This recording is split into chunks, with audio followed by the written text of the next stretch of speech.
દેવ મારા શત્રુઓથી મને છોડાવો, મારા પર ચઢાઈ કરનારાઓથી મને ઉગારો, અન્યાય કરનારાઓથી મને છોડાવો અને ખૂની માણસોથી મને બચાવો.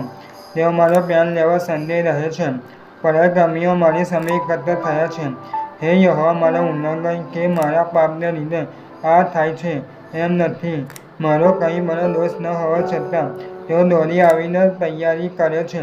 મને સહાય કરવાને જાગો જુઓ, ઓ સૈન્યોના સરદાર યહોવા, પરમેશ્વર ઇઝરાયેલના દેવ.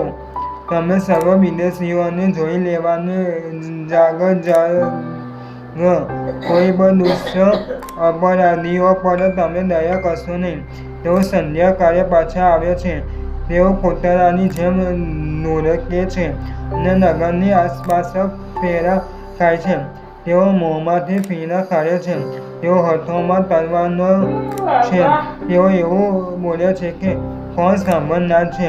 પણ હે યહોવા, તમે તેઓને હસી કરશો. તમે સર્વ વિદેશીઓની મશ્કરી કરશો. હે મારા સામર્થ્ય, હું તમારી રાહ જોઈશ, કેમ કે દેવ મારા ઊંચા ઘર છે.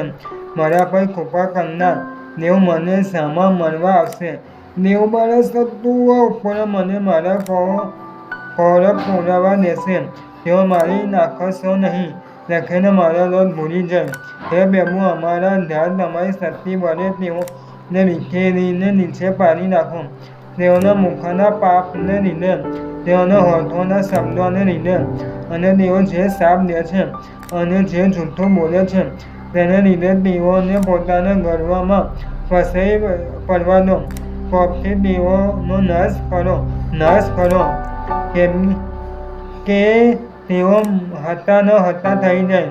તેઓ ખાતરી આપો કે પૃથ્વીની સીમા સુધી દેવ યાકૂબ પર રાજ કરે છે. સહજે તેઓ પાછા આવો.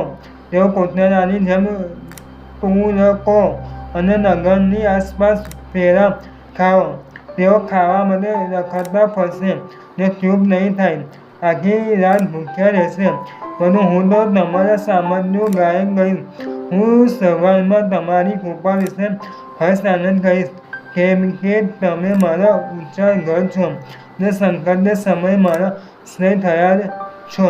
હે મારા સામર્થ્ય, હું તમારા સ્તોત્રો ગાઈશ, કેમ કે દેવ મારા ઊંચા ઘર અને મારા પર કૃપા કરનાર દેવ છે.